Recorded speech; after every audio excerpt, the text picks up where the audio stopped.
Yalla Bokeror Beshem Hashem Naaseh Ve Natzliach en ce lundi 27 du mois de décembre, Be'ezrat Hashem Yitbarach, et déjà Kav Gimel du mois de Tevet, Chaim Tovim Shalom Shiur, sur le Zohar HaKadosh, Parashat la semaine, Parashat Va'era. On parlera d'un sujet qui nous concerne tous encore aujourd'hui, Baruch Hashem. Je suis racheté par Ethel et Rudy Atea pour la Refoua Shlema de Mercedes Mesaouda Bat Estria Esther. Il raconte que le mérite de cette étude, Tishlach la Refoua Shlema Achlama Meira, Briut etana, Asacha ba'alocha bechom asedem, une grande atzlacha chez Ethel et Rudy Atea, Be'ezrat Hashem, d'avoir acheté ce shiur. Une grande refoua shlema achlama meira pour tous les malades d'Israël, bechol atar ve'atar. On pensera en même temps à la refoua shlema, de Moratimi, Sarah bat Bat Miriam, Yana ben Esther, Chai Libracha bat Mitnei Sharon, Inon Chai ben Ruti, j'espère qu'il va mieux, Chai Yaruchama Esther, bat Rivka et frères et sœurs. Mes petites filles aussi, dans la même occasion, avec le froid, un petit virus comme ça qui traîne, pas tout le temps le coronavirus, il n'y a pas que ça sur Terre. Baruch ben Routsoufan, Meir ben Routsoufan, qui est aussi fatigué, Hashem Rechoto Bechol Asherlo, Shmaya Shlomo ben Johanna Yonachana, Rivka bat Esther, en espérant que ça va beaucoup mieux avec l'aide d'Hachem. Rachel Batochia. Oui. Myriam bat Sarah. Rachel bat Zora. Tu m'as dit? Non, juste ça va mieux. Ah, ça va mieux. Hier le shiur et ça va déjà mieux. Baruch Hashem, non mais je dis pas parce que tu en parles, mais c'est Baruch Hashem, le shiurim grâce à Dieu font beaucoup d'effets pour les fois shlema, de ce que les gens me disent. Baruch Hashem, je ne sais pas. Qu'est-ce que tu veux toi encore? Non, c'est l'anniversaire de ma mère. Ah, c'est l'Askara aujourd'hui? Non, c'est pas l'Askara. Alors quoi?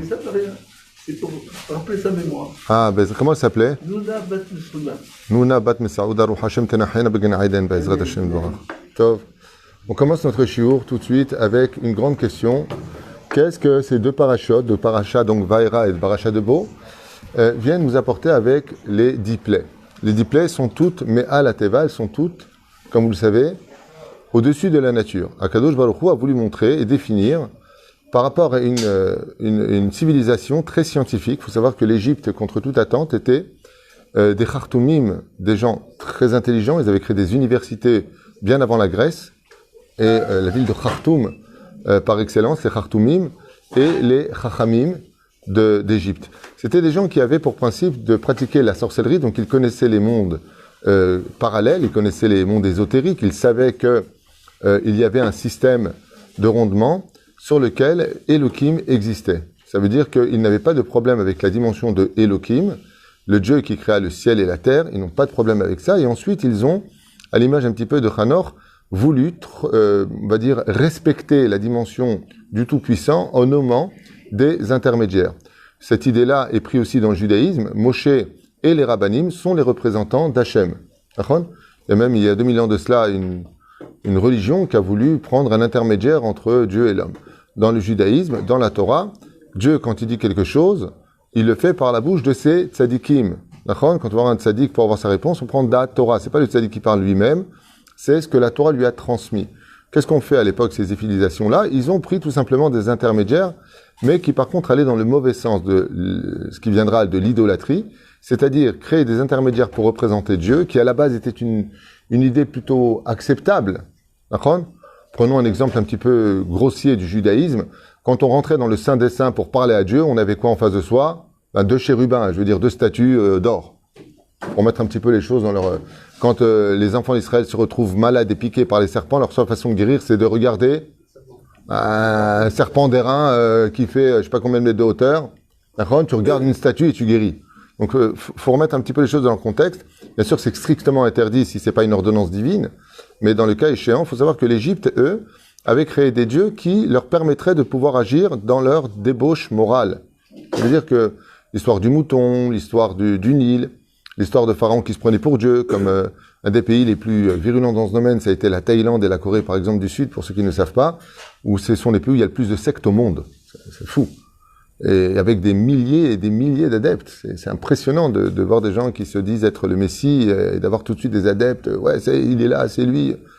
C'est fou combien l'esprit de l'homme peut être fragile au lieu de suivre un système.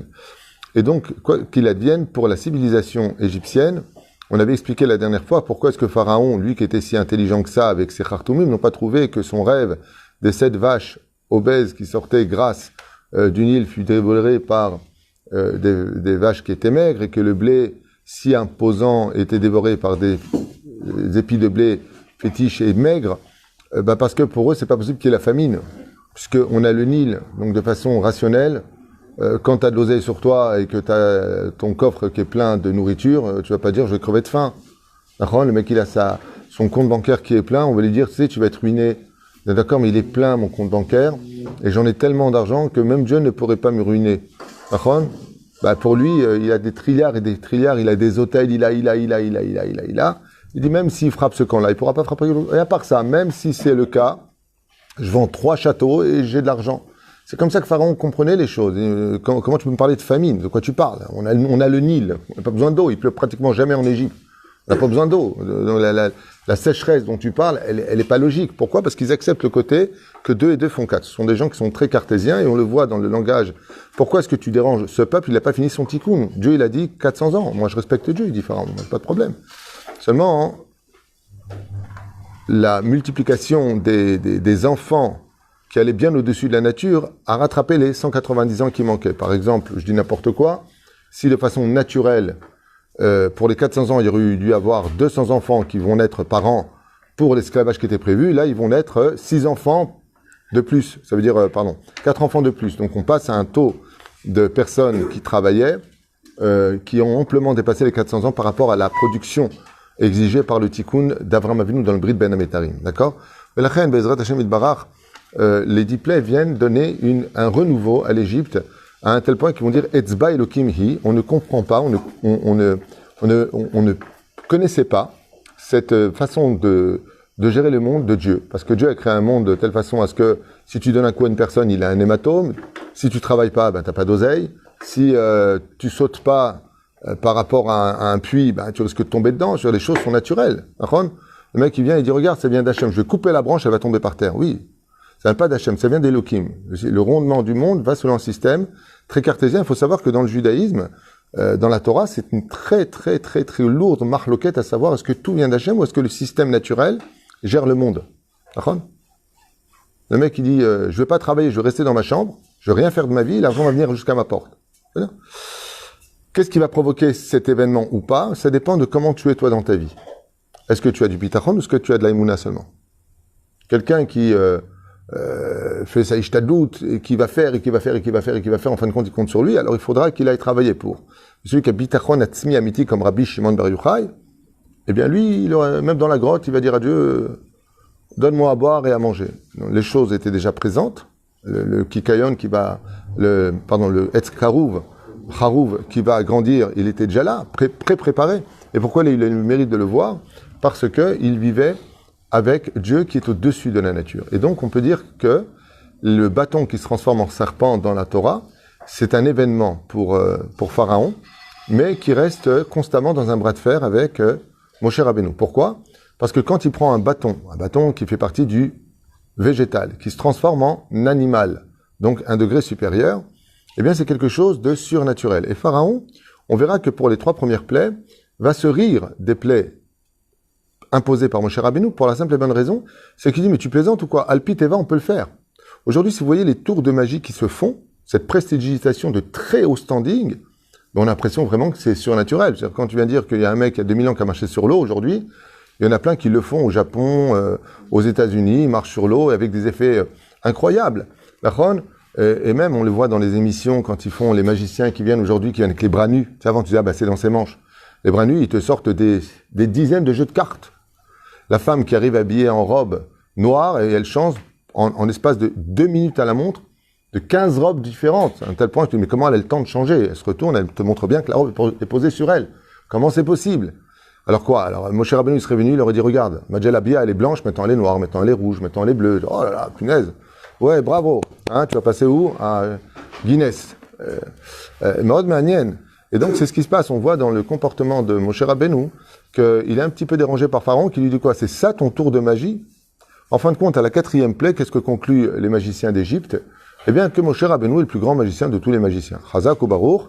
Tu peux aller maintenant chez... qu'est-ce qu'il y a donc comme émission sur ce genre de truc extraordinaire? Incroyable talent. Hein? Incroyable talent.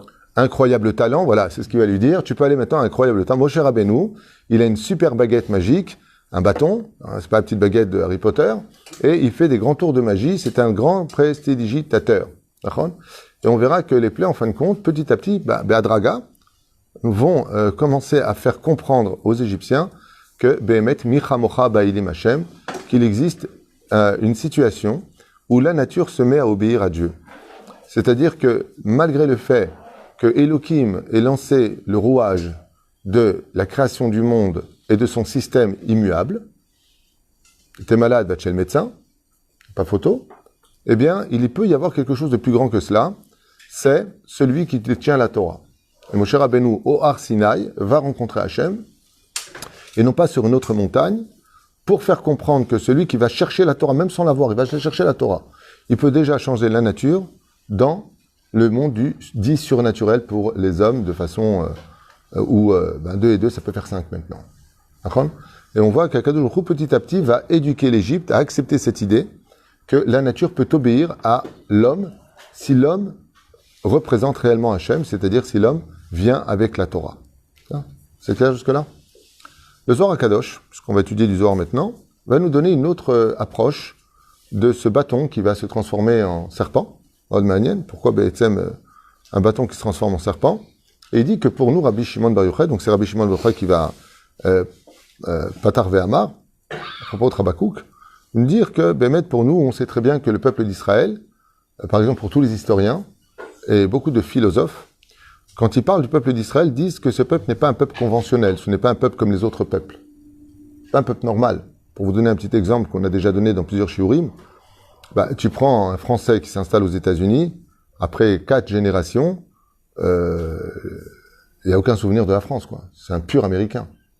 C'est un pur Américain. Tu vois pas, à la 5e génération, l'enfant il se lève et dit moi j'ai un pays qui s'appelle la France. Mon arrière-grand-père était français. Il n'existe pas ce genre de choses. Un Portugais qui est venu en France et qui restait en France, au bout de la 3e maximum génération, c'est uniquement assez court. Il ne va pas rappeler ses origines portugaises. Bekoshi. Par contre, le peuple d'Israël, ça fait 2000 ans qu'on passe de pays en pays et on est tous reliés par un même système. C'est le même Shabbat pour tout le monde, même s'il est accueilli par des plats différents. Mais Am Israël, jusqu'à aujourd'hui, est rattaché à Imeshkachech Yerushalayim Tishkach Mitidbak Leshon Chiki.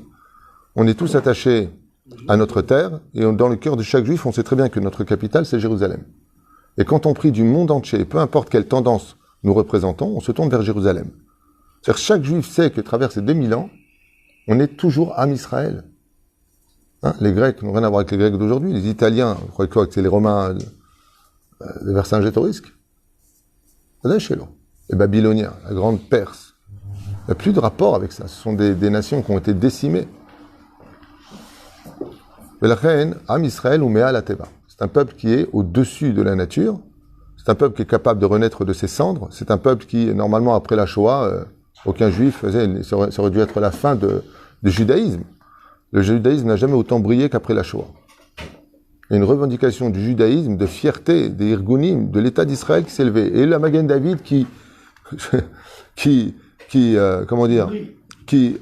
flotte sur les toits de 2000 ans d'absence, entre guillemets, et pour nous amener le plus marrant de l'histoire, c'est qu'ils ont fait venir des Volkswagen en Israël pour emmener les gens d'un endroit à l'autre, qui était la voiture qui emmenait les Juifs sur les camps de concentration.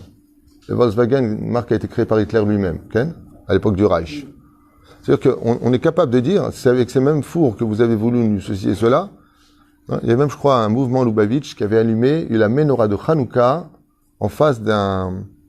À Berlin. Oui, à Berlin. Oui, c'était le KG. Le QG. C'était le QG des SS. Et leur plaisir, c'était d'avoir pris l'autorisation de la mairie d'allumer la grande menorah en face. Pour dire, vous avez voulu brûler nos corps, et Am Israël Chavekayam. Bon, moi, je trouve qu'on a autre chose à faire que ça, personnellement. mon opinion, mais pourquoi pas. C'est une façon de répondre aussi à l'histoire que on ne peut pas brûler les enfants d'Israël, on ne peut pas tuer les enfants d'Israël. Am Israël chai vekayam, et on a une promesse d'Hachem pour cela. Et malgré tous les pogroms que nous avons subis, malgré toute l'histoire du peuple d'Israël qui normalement, c'est compliqué d'être juif et c'est dangereux d'être juif, on te hait uniquement parce que tu es juif. C'est-à-dire qu'une personne peut tout perdre parce qu'on apprend qu'il est juif. Ça a été le cas de ma belle-mère, Dieu la bénisse, qui travaillait quand qu'elle a été expulsée de l'Algérie à l'époque. Elle m'a raconté qu'elle est rentrée travailler dans une espèce de couvent à l'époque, bon, c'était comme ça. Et c'était la meilleure sage-femme, la meilleure infirmière exactement. Et tout le monde était après elle, tout le monde lui posait des questions, était vraiment très, très minutieuse dans son travail et très appréciée. Jusqu'au jour où ils ont appris qu'elle était juive. Bon, ça n'a pas tardé, ils l'ont renvoyée. À l'époque. Omer Azor HaKadosh. Patar ve'amar ki even mikir. Pourtant, c'était la même personne, hein, toujours la même personne qui travaillait, qui est humble, qui est effacée, qui est à sa place. Mais ils ont pris qu'elle était juive. Ki even mikir, kama yesh lo le'adam leizer michata'av, shelo ichata lifnei Hashem. Et donc, Rabbi Shimon Bar Yochai, dans ce Zohar, vient nous apprendre que cette paracha nous met en garde de combien un homme doit faire très très attention de ne jamais imaginer qu'il est seul quand il faute. Lama, ve'im tomar ki mi meid alav, et si tu viens dire qui viendra témoigner de ce que j'ai fait, car il n'y avait personne, j'ai fait ma kadosh baruch hu ose ba'em shlichut. Eh bien, les murs de ta maison, le sol, le ciel, la terre, le soleil, la lune, les étoiles, tout ce qui vit, les arbres. Je fais de la chonera à côté d'un arbre. Cet arbre qui a une vie, tout comme le bâton s'est transformé en serpent. Donc tu vois bien que, comment est-ce qu'un arbre... apportez le témoin, j'appelle le chêne. Le chêne, il arrive comme ça, il dit, ouais, j'étais là, les mecs, il a fauté. Tu dis, c'est débile. Et c'est débile. Et un bâton qui se transforme en serpent et cabale 2 autres serpents, c'est pas débile? T'as déjà vu, toi, un bâton qui avale des serpents? C'est mis à la teva. Il dit, tu vois, comme le bâton, il a pu ouvrir sa bouche et avaler des serpents. De la même façon, on viendra un moment où les murs de ta maison ouvriront leur bouche pour parler des serpents qui sont sortis de ta bouche. Le bâton d'Aaron n'était autre qu'un bout de bois sec. Asabo Akadosh Baruch Hu Reshit Nissim. Et Akadosh Baruch Hu, avec ce bâton de bois, donc de l'état végétal, a commencé à faire les miracles d'Égypte. Et 2 missions ont été faites avec le bâton. Echad Sheu Etz Yavesh Ubala et Atanenim Shelaem. Donc, le premier miracle qui a été fait avec le bâton, c'est qu'en tant que bâton, il a avalé les serpents. Taninim, ça se traduit en hébreu nachash, c'est serpent. Tanin, c'est crocodile. C'est-à-dire, donc, peu importe, dans le langage du Talmud, on peut utiliser le mot tanin pour un serpent aussi. C'est-à-dire, qu'il est château, qui bel roi haïm. Parce que Akadosh Baruch Hu, à ce moment-là, il a mis de la vie dans le serpent, Venaasa Bria. Il est devenu une nouvelle créature. Donc, le Zohar Akadosh nous dit, tu sais ce que tu apprends de cette paracha? De faire attention que les lieux dans lesquels tu te trouves sont comme une éponge, qui peuvent l'ispog, c'est-à-dire absorber l'énergie positive de tes propos, tout comme tu peux, Bezrat Hashem, il y avait un rav, j'ai oublié son nom, qui était extraordinaire, un chassid, en Pologne. Quand les gens venaient le voir et qu'ils pleuraient, ils n'arrivaient pas à se remettre de la mort de quelqu'un ou d'une très mauvaise nouvelle et tout ça, il se levait toujours, il disait « Asseyez-vous à ma place ». Alors les gens, pour obéir au rav, ils s'asseyaient à la place. Dès qu'ils s'asseyaient à la place, d'un coup, ils étaient consolés. Ils allaient bien, ils arrêtaient de pleurer, ils arrêtaient de penser mal. Alors, ils ont posé la question au Rav, c'est une chaise magique? Il dit non, c'est la chaise où j'étudie toute la journée. Il dit alors? Il dit comme je suis toujours heureux, cette chaise-là, elle a pris mon énergie de joie. Ce qui fait que celui que ça soit là-bas, elle lui rend. C'est comme tu dis pour Pessah, et pour la cachérisation des Kélim, ou Paulette, il rejette cette énergie positive à l'extérieur de celui que ça soit, ce qui fait que le fait de s'asseoir sur cette chaise-là, eh bien, la chaise qui est tout le temps avec une énergie de joie, le rend à la personne. Donc vous imaginez si vous essayez sur la place de Tisha B'Av, un mec rasera. Donc, qu'est-ce qu'il dit ici?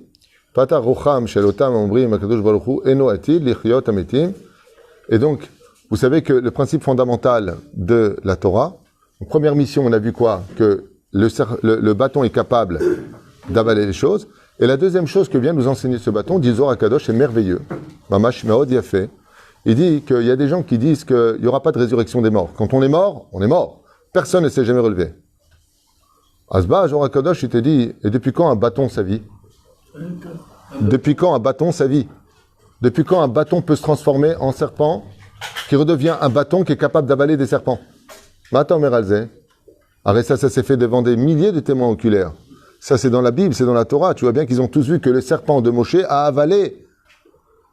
Il est redevenu, bâton, et qu'en tant que bâton, il a avalé les serpents. Il te dit, si tu crois en ça, comment tu crois pas en ça? Et c'est la deuxième mission de cette paracha. Sheikh Efshar she'aseh ba'em bria chadasha, yavo ir'u elu tipshim reshaim rechokim mi'atorah rechokim mimenu, ki min hakadosh baruch hu shebe'adav shel Aaron haya mate etz yavesh. Comment vous pouvez voir que Aaron il avait un bout de bois sec dans les mains? Vers zero lifnei she'ale bria, nishtana avroach guf elu agufim shekvar hayu ba'em ruchot u'nshamot kedoshot. On a vu que ce bâton qui avait donc sur lui gravé les noms de Dieu, mais qui disent que ce bâton était fait de saphir, il y en a qui disent que c'était du Hetz. Il y a plusieurs... Akol divrei Elokim Chaim. Shemru, Mizvot, Torah, Mizvot. Ve'asku ba'em, ba'yamim, ve'lelot. Et de là, le Zohar HaKadosh vient nous apprendre et nous dit, de là, tu apprendras que celui qui tient la Torah dans ses mains peut changer la nature en surnaturel. Mishebemet irei shamayim betachlit be'oved et Hashem. Il peut, à l'image de Baba Saleh, de Rabbi Yaakov Abu Hatzera, du Rabbi de Lubavitch, du Rav Ovadia Yosef, on a entendu tellement de miracles. Le Rav Kanevski, combien de miracles on a entendu de ces tzadikim? Lo yoman ki soupa, Rabbi Moshe Ederi. Combien de miracles on a entendu de leurs mains qui ont été faites? Selon la nature des choses, c'était fini. Et pourtant, tous les Amoraïm, Tanaïm, tous les Gdoshé Elion étaient capables de changer la nature, comme Rabbi Shimon Bar Yochai. Il demandait la pluie, entre autres. Ken. Imtin otam ba'afar. Ine achakar ba'et sheyihadesh ha'olam. Il dit tout comme le corps il devient sec, comme un bout de bois dans la terre, de la même façon, Akadosh Baruch Hu, atid la hayot et ametim, il y aura la résurrection des morts, tout comme le bâton a été capable de passer de l'état de végétal à l'état d'animal. Amar Rabbi Chiya velo od, ela otoguf shaya yakum ze mashma shekatuv yichyu metecha velo katuv yivra. Il y a marqué yichyu metecha, se vivront les morts. Mashma shem gvar nivreu, avad tzrichim rak shiyichyu. Et donc, par rapport à ça, le Zohar HaKadosh nous met en garde que ne crois pas qu'après la vie, après la mort, il n'y a plus rien. Vivons aujourd'hui car demain nous mourrons. Mamash lo. Parce qu'après la mort, il y a la résurrection des morts. Et le Zohar HaKadosh va nous apprendre que cette paracha vient révéler aux enfants d'Israël que la base de l'Aïmouna, c'est Triyat HaMetim. Parce que s'il n'y avait pas de suite à la mort, alors à quoi ça servirait d'être bon, d'être Shomer Shabbat? S'il n'y a pas de suite à la mort, je fais ce que je veux, il y aura ce qu'il y aura sur terre. Et puis quand je suis mort. On lui dit, fais attention, Vaera. Vaera, ça veut dire maintenant tu vas voir. Mikan, vient le Zohar HaKadosh nous apprendre que si tu es capable de comprendre que le bâton est devenu vie, il a pris vie et qu'il a été capable d'avaler ce qui était mauvais, apprends de là qu'il y a la résurrection des morts. Dans Masechet Sanhedrin, Bedav Tzadi Amud Aleph, là-bas on nous dit tout Israël apparaît au monde futur, pris du Navi. Mais après, qu'est-ce qui a marqué? Ve'ilu she'enem hadeklam haba, ce sont les apikorsim. La première base de l'apikoros, dans la Gemara, le premier qui n'a pas de monde futur, c'est qui? Celui qui ne croit pas en la résurrection des morts. Et de là, chaque fois qu'on a cru que le peuple d'Israël, Zéou, mourra, comme l'idée superflue, franchement, de revenir sur la terre d'Israël entourée par 375 millions d'Arabes autour du pays, sur le domaine stratégique, il y a 3 millions d'Arabes aujourd'hui en Israël. C'est-à-dire, on a des gens qui sont hostiles à l'existence d'Israël, haineux, si tu veux, mais en tout cas, qui ont une carte d'identité israélienne, c'est-à-dire comme ça que beaucoup d'explosions ont eu lieu parce qu'ils avaient leur Teudat Zéhout israélienne, leur carte d'identité israélienne. On a autour de nous des ennemis qui sont dans le pays, on est entouré d'ennemis. Normalement, selon toute logique, qu'est-ce qu'on devrait faire? On devrait disparaître. C'est comme si qu'une biche est déposée en plein milieu de 70 loups. C'est-à-dire, on est fou de vivre en Israël. Et pourtant, en Israël, grâce à Dieu, vit. Je me rappelle, j'avais vu une émission sur le Pentagone qui exprimait son ressenti vis-à-vis de l'État d'Israël. Ils ont répondu, c'est pas la peine de nous parler d'Israël, c'est un cas à part, c'est pas explicable. Quand tu observes la guerre des 6 jours, quand tu observes la guerre de Kippour, on est tous à la synagogue. Israël, c'est pas explicable. C'est pas explicable. On est menacé du matin au soir, on est boycotté du matin au soir, on est haï par toutes les nations du monde. Sauf qui peut, quoi. Je veux dire... c'est compliqué. C'est la bêtise humaine.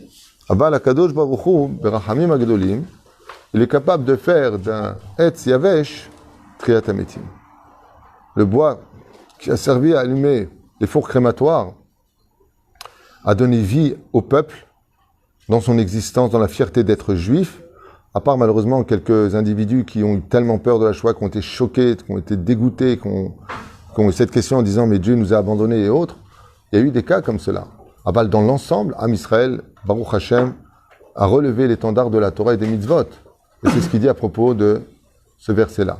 Donc on a vu 3 choses ensemble aujourd'hui. La première, c'est que Am Israël est au-dessus de la nature, puisque les 10 plaies vont bien démontrer par là que le feu, par exemple, dans la paracha qui suivra, Barad, le feu et la grêle sont ensemble, ils se marient ensemble, ce qui n'est pas conventionnel, que les plaies vont frapper les animaux et les Égyptiens, alors que juste à côté, si dans le verre de sang qu'avait pris un Égyptien, un Hébreu mettait sa paille, lui buvait de l'eau, tandis que l'Égyptien lui buvait du sang, alors que c'est le même puits, c'est la même source, mais c'est d'abord Shumea la Teva.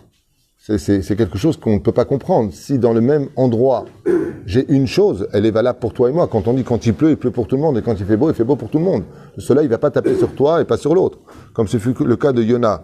Quand Yona était sur le bateau, le prophète d'Israël, la tempête qui s'est engagée ne frappait que autour du bateau de Yona. Par contre, les autres à côté, ils avaient le lac. C'est quand même très, très curieux. Ce qui a provoqué un désarroi. Donc je finis juste ce Zohar avec ta permission. Et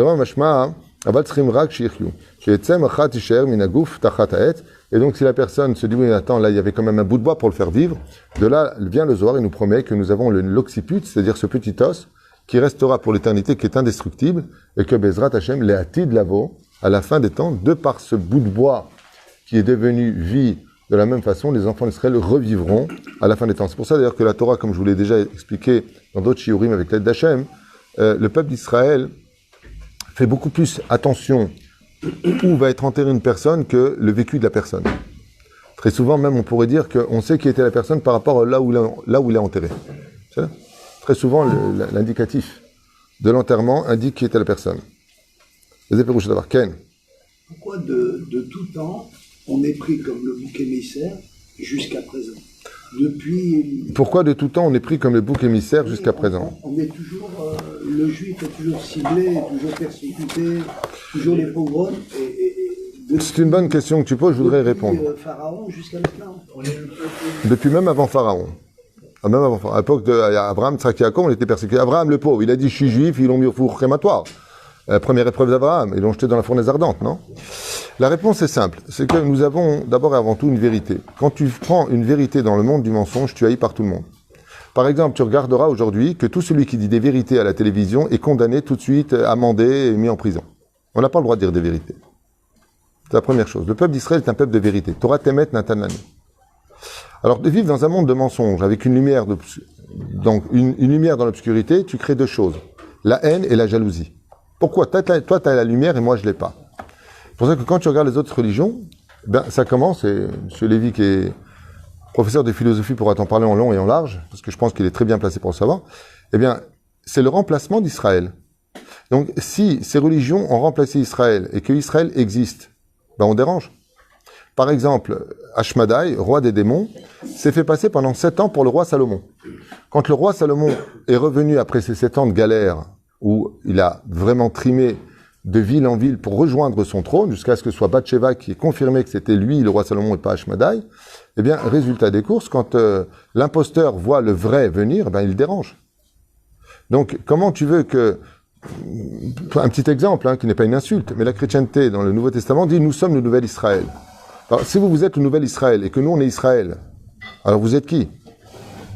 Ce qui fait que l'identité du peuple d'Israël dérange l'entité de la chrétienté. Parce que si vous êtes le nouvel Israël, parce que les Juifs ont été maudits et seront dispersés parmi les nations et ne reviendront plus sur leur terre parce que vous n'avez pas accepté JC. C'est comme ça qu'ils disent. C'est pas une insulte, vous pouvez regarder... Au Nouveau Testament, c'est comme ça que c'est marqué. Vous n'avez pas accepté, donc... Et d'un coup, on revient sur notre terre. Le peuple Israël, juif, descendant d'Abraham, Yitzhak et Yaakov. Il dit, oh, temps mort, qu'est-ce qui se passe? Nous, on est les enfants de qui, alors? Vous êtes les enfants d'Ésaü. Ah! Crise. On dérange. On dérange. Bien sûr qu'on dérange. À part ça, il y a aussi le côté... Je vais te répondre sur trois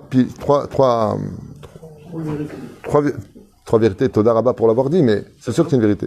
Trois tableaux différents. Merci. Merci. Merci, Robin. Calme-toi. Et donc, 3 tableaux différents. La première, c'est que le peuple d'Israël dérange par rapport à son identité. Peuple élu, peuple qui reçoit la Torah. Même si les non-juifs pouvaient venir prendre cette Torah, ce qui fut le cas de Yitro. Ça ne veut pas dire que parce qu'on a reçu la Torah, on est supérieur aux autres. Mais nous, on a dit, comme c'est marqué dans la Gemara d'Avodah Zarah, Naaseh v'nishma, on a accepté la Torah sans condition. Ce qui va faire de nous un peuple élu qui va, grâce à cette Torah, nous donner une âme supplémentaire. Donc une supériorité. D'où Hitler avec sa race aryenne, supérieure aux juifs. Qu'est-ce que tu voulais chez les juifs? Qu'est-ce qui t'en fait de mal? C'est même eux qui t'ont financé au début de ton règne dans la politique. Pour dire à quel point, des fois, on peut être bête. C'est même un médecin juif qui a sauvé Hitler. Pour vous dire à quel point on peut être bête. Achon, t'as lu cette histoire, Achon? En Autriche. Et il l'a sauvé pendant Shabbat. Au lieu de respecter Shabbat, il est parti le sauver. Bassov, c'est jamais chement. Pour vous dire à quel point, des fois, on peut se tirer une balle dans le pied. Résultat des courses, ça c'est la première réponse. La deuxième réponse, c'est que si on ne fait pas ce que nous avons à faire, ça veut dire que, ok, vous dites que vous êtes le peuple qui avait reçu la Torah. Alors pourquoi vous n'êtes pas shomer Shabbat? Alors pourquoi vous ne mangez pas kasher? Alors pourquoi vous ne faites pas ce qu'il faut? Pourquoi vous vous comportez comme des goïms alors que Dieu vous a donné cette Torah pour être pour nous l'exemple? On attend un exemple à suivre. Et comme on n'a pas suivi cet exemple, ils ont pris un frère à nous qui est... Et bon, ça a mal fini pour lui, et bah, sauf, ils en ont fait un Dieu. D'accord? Mais c'est comme si on te donne le volant d'un bus, et tout le monde monte dans le bus. Et le mec, au lieu de conduire droit et d'emmener tout le monde vers une bonne destinée, qu'est-ce qu'il fait? Il fait le clown sur la route. Alors on en veut au chauffeur, et on va frapper le chauffeur. En d'autres termes, c'est quand on quitte la Torah et les mitzvot que les nations du monde ont le droit de nous faire du mal. Contrairement à ceux qui disent, il ne faut pas se montrer en tant que juif, sois juif à la maison et pas dehors. Mamash, pas du tout. Et vous verrez que tous les tzadikim, pourquoi le Rabbi Lubavitch ne s'est pas montré à l'extérieur? Vous n'avez pas vu les rues de Brooklyn qui prenaient? Et non seulement il y avait plein de juifs, mais il y avait aussi des représentants des nations du monde et plein de goïms qui venaient. Regardez à Ouman. Combien de non-juifs vont à Ouman à Rosh Hashanah? Lama. Parce qu'il ne faut pas avoir peur de son judaïsme. Et la troisième chose, c'est le Chilul Hashem. Ça veut dire que, par contre, si un juif a le droit d'être fier dans son judaïsme, il n'a pas le droit de montrer sa réussite aux yeux de tous. Comme faire des films aussi stupides que Les 5 doigts de la main, que... comment ça s'appelle La vérité si je mens. Pourquoi le mec, il arnaque. D'accord? Il y a quelques juifs qui font des arnaques. Pourquoi tu fais des films? Pourquoi tu fais des émissions? Et ouais, moi, je jette l'argent, et moi, je fais le casino, et moi, j'ai acheté. Mais tu provoques la haine. Tu provoques, par exemple, tu voles l'État français, ou tu voles des gens, tu arnaques des gens, mais tu devrais avoir honte. Pourquoi tu te montres? Pourquoi tu te montres? Tu sais que tu nous salis tous dans ton émission où toi, tu as l'impression peut-être de briller. Ah bah, tu nous fais du mal à nous. Parce que les gens, ils disent aujourd'hui qu'Israël, c'est un pays de voleurs et que les Juifs sont des voleurs. Alors qu'on parle de 0,0000000001% du peuple. De qui est-ce qu'on parle? Combien on va prendre? Allez, il y en a une centaine sur 15 millions de Juifs. De quoi est-ce qu'on parle? Vous vous rendez compte de la honte que ça représente? Et ça aussi, ça attise la haine. Au lieu, comme dit le Rambam, c'est pas la peine d'acheter la dernière Mercedes décapotable quand t'arrives que le mec, il a ça me rappelle la journée pain quand on était jeune. Le mec, il arrivait avec une super voiture décapotable. Ok, en plein mois d'août, il y a tous les goïms. Il klaxonne. Maintenant, le mec, il est à 2 mètres de lui. Roger! Tout ça pour que tout le monde regarde qu'il vient de s'acheter la dernière Ferrari rouge. Franchement, Lama, pourquoi montrer ta richesse? Pourquoi montrer ta richesse? Pourquoi exposer aux yeux des autres et créer la jalousie? Ce sont les trois plateaux, comme tu as dit, qui répondent un petit peu à ça. La première, c'est notre identité, parce que nous sommes un peuple de vérité, nous sommes un peuple protégé par Dieu et tout le monde le sait. Am Israël, c'est un peuple qui est très spécial. Un juif, c'est quelqu'un de très spécial. On le voit, les nations du monde invitent les juifs à revenir au Maroc, revenir en Algérie, en Tunisie, en Espagne, en Italie. Là où il y a le juif, il y a la bracha. Tout le monde le sait. Donc c'est une entité quand même qui dérange parce qu'en fin de compte, on se rend compte qu'on est dépendant du juif. De l'autre côté, quand au niveau financier, au niveau médical, les juifs sont partout à un très très haut degré. Le deuxième niveau, c'est quand on ne remplit pas notre rôle. Ok, vous avez pris le volant du monde, c'est vous le peuple que Dieu aurait choisi hors Sinaï. Alors comportez-vous comme des leaders, comme de vrais leaders, comme de vrais exemples. Soyez des messagers de la paix dans le domaine universel, de la conduite à avoir vis-à-vis d'Hachem. Et la troisième chose, c'est notre conduite qui des fois peut être provocatrice, je dirais, déplaisante, parce que si on n'a pas caché par contre notre judaïsme, parce qu'on doit être fier de ce que nous sommes, et c'est ce qu'attendent de nous les nations, montrez-nous comment c'est être juif. De l'autre côté, on n'a pas montré, quand Dieu nous donne de la réussite aux yeux de tous, en disant, voilà, on est dans ton pays, moi je gagne une tonne d'oseille, et toi, t'as vu, t'es rien. Zélo y a fait. C'est pas intelligent, et dans ce domaine, les juifs, je pense qu'ils devraient un petit peu se travailler dans le domaine de la pudeur. Non pas de l'humilité, mais un peu plus de pudeur. On n'a pas besoin de montrer aux yeux de tous. Ça fait du mal quand le mec, il traîne la patte, qu'il n'arrive pas à s'en sortir, et qui voit un juif qui débarque, et parce qu'il est juif, eh ben, il gagne une tonne d'oseille. Je me rappelle qu'une fois, pour une conversion, j'étais avec une personne, et je lui ai posé la question, je lui ai dit, pourquoi tu veux vraiment devenir juif? Il m'a dit, vous voulez vraiment le savoir, c'était à Pessah. Il m'a dit, c'est parce que vous avez de l'oseille. Je vous promets, hein, c'est sa réponse à lui. Bon, c'est pas le cas de tout le monde, il y a énormément de pauvres dans le peuple d'Israël, mais le problème qu'il y a, c'est que quand il y a des riches dans notre peuple, il faut toujours qu'ils le montrent aux yeux de tous. Il faut en faire des films. Et moi, je t'achète, et moi, je prends, je vais faire Bijulma, l'âme. Pourquoi montrer une image grossière de la réussite du juif, alors que Dieu nous a donné cette réussite pour qu'on fasse Torah mitzvot, pour qu'on fasse ces choses dans la pudeur. Et si tu as le mérite d'avoir une très belle chose, Bezrat Hashem, d'abord partage-le, c'est une très bonne idée, et la personne elle ne le montre pas trop. Vivons heureux, vivons cachés. Les Tsarenu arabes, nous avons provoqué beaucoup de haine, à un tel point que j'ai vu des émissions où des juifs se vantaient d'avoir fait du mal, et d'avoir arnaqué, d'avoir menti, d'avoir. J'ai dit à ma femme, si j'avais pas été juif, j'aurais haï les juifs de voir ce genre de choses. Ça attise une haine. C'est pas intelligent, surtout que ça ne nous représente pas. Le peuple d'Israël est un peuple juste, un peuple droit, un peuple kadosh, un peuple qui ne ment pas, un peuple qui ne vole pas. On est constamment, nous, en train de... Les Palestiniens, ils demandent plus l'aide des hôpitaux israéliens que leurs hôpitaux à eux. Ils demandent plus l'aide des soldats israéliens que leurs... Eux-mêmes, ils le disent dans les journaux. Mais Vadaï, eux-mêmes, ils le disent. Vous vous rendez compte que Arafat, où est-ce qu'il a mis son oseille, je t'en prie? Où? À la banque discount à Tel Aviv. Il a dit, je suis sûr qu'avec les Juifs, ça sera bien gardé. Pour vous dire à quel point. Adam, nous avons une image de marque à garder. Et si sur ces 3 points-là, nous ne sommes pas à la hauteur de l'espérance des nations du monde, alors pourquoi vous êtes le peuple élu? Dégagez, on est prêt à prendre votre place. Et c'est pour ça que chacun se veut être le leader de la paix, de celui qui va faire le shalom entre les nations. Chacun veut prendre la place du peuple d'Israël, jusqu'à ce que Bezrat Hashem, et pourquoi pas? C'est bien qu'on fasse un travail ensemble. C'est une question de rôle et de poste que chacun de nous devons occuper. Baruch Adonai l'olam, amen, amen.